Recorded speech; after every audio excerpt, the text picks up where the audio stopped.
Then the Lord said to Moses, "Go to Pharaoh and say to him, 'This is what the Lord, the God of the Hebrews, says, Let my people go, so that they may worship me.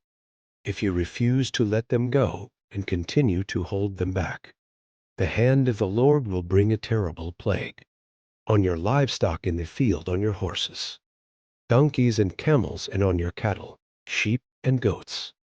But the Lord will make a distinction between the livestock of Israel and that of Egypt, so that no animal belonging to the Israelites will die.' The Lord set a time and said, 'Tomorrow the Lord will do this in the land.' And the next day the Lord did it. All the livestock of the Egyptians died, but not one animal belonging to the Israelites died. Pharaoh investigated and found that not even one of the animals of the Israelites had died.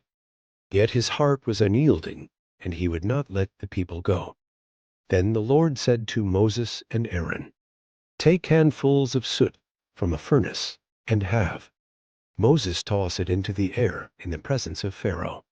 It will become fine dust over the whole land of Egypt, and festering boils will break out on people and animals throughout the land." So they took soot from a furnace and stood before Pharaoh.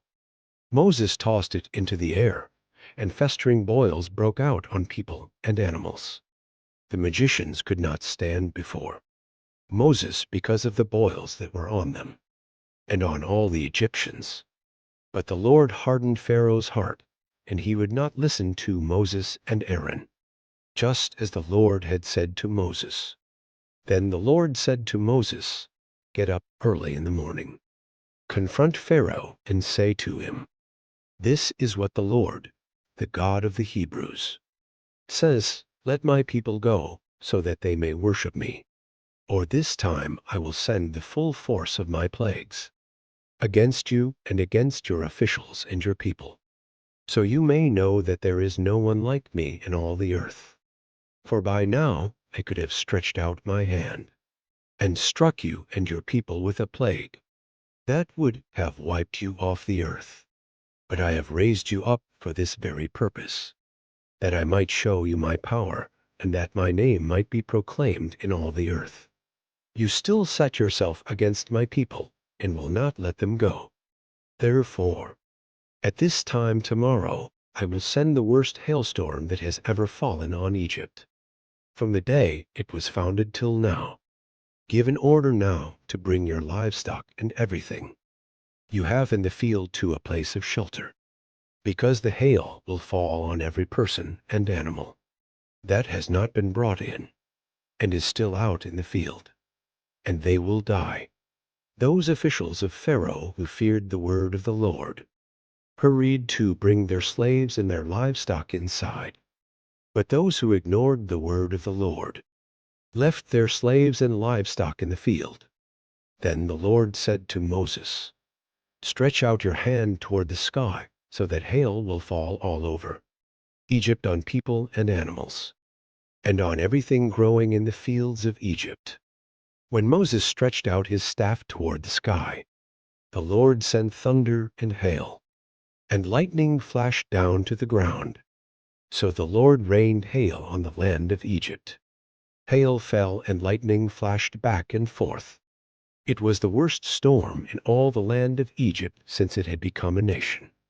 Throughout Egypt hail struck everything in the fields, both people and animals. It beat down everything growing in the fields and stripped every tree. The only place it did not hail was the land of Goshen, where the Israelites were. Then Pharaoh summoned Moses and Aaron. "This time I have sinned," he said to them. "The Lord is in the right, and I and my people are in the wrong. Pray to the Lord, for we have had enough thunder and hail.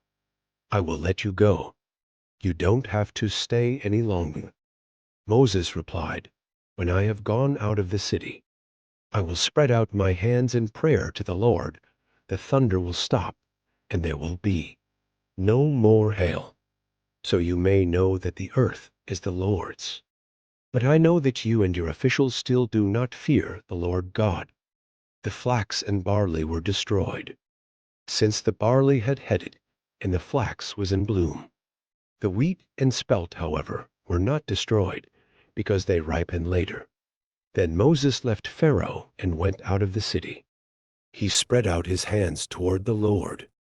The thunder and hail stopped, and the rain no longer poured down on the land. When Pharaoh saw that the rain and hail and thunder had stopped, he sinned again. He and his officials hardened their hearts. So Pharaoh's heart was hard, and he would not let the Israelites go, just as the Lord had said through Moses.